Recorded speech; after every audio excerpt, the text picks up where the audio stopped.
And now, we will be having Portraits of Christmas with your host, Pastor Gerry Miller. Well, welcome back to our interview with Professor Ambrosio Amo as we're considering various paintings that depict the biblical events that we read about in the Christmas story as part of our Portraits of Christmas here at New Hope Church. We have with us Ambrosio Amo. He's a professor of art criticism, and he has been giving us some very insightful comments relative to the paintings that we've been discussing as part of our series here at New Hope Church. Today we're going to be considering the painting Adoration of the Shepherds as we consider the nativity of Jesus Christ and how it's depicted by an artist named Hugo van der Goes. Professor, we're so glad to have you back again to talk about these paintings with us. Okay, this painting by Hugo van der Goes. Tell us a little bit about van der Goes and who he was and his perspective as an artist in developing paintings of this nature. Actually, Hugo van der Goes, he's Dutch, so he's not Italian. But Hugo van der Goes he has a very, very tragic life story. He how should I say it? He died for his art, literally. Yeah.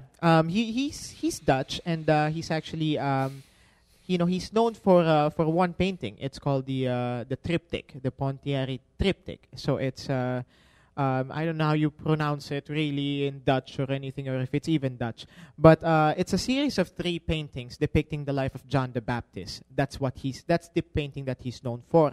And then he went into a monastery near the end of his life, and he didn't really live that long. Because when he went into the monastery, he went into a suicidal gloom. Probably you can call it a depression. Because according to the reports of his doctor, he got depressed because he has to equal another Dutch painting that was made at that time, which is called the Ghent altarpiece. And the Pontieri triptych is actually the painting that, he was kind of like using, or he was like painting to equal the masterpiece. But in his mind, it didn't quite equal the Ghent altarpiece, so he killed himself.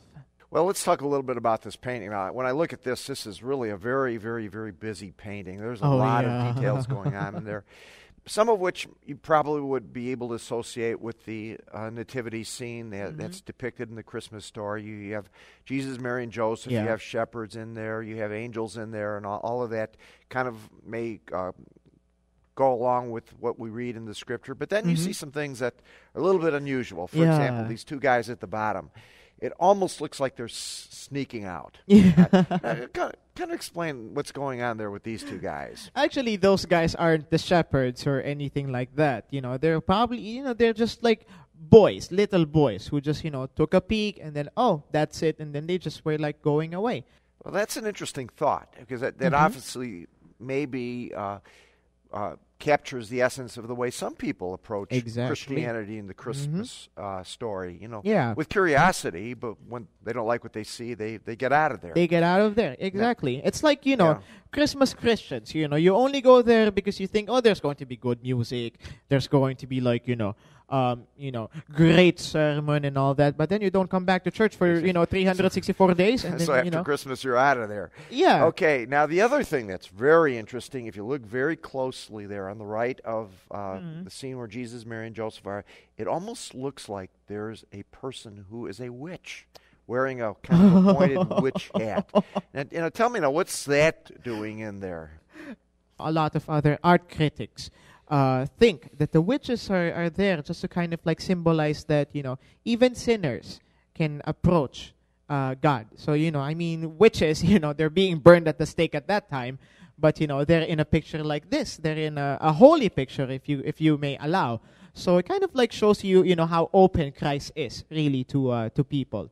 Yeah, boy, that makes an interesting, kind of a powerful statement there that it's kind of Van der funny. Goes is kind of making spiritually about the accessibility of Christianity to everybody. It's just kind of funny that they're there, though. Yeah, it is not something you would expect. Certainly. Yeah.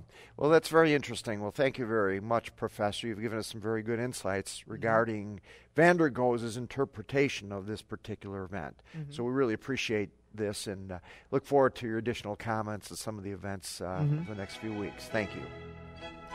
And now, a word from our sponsors.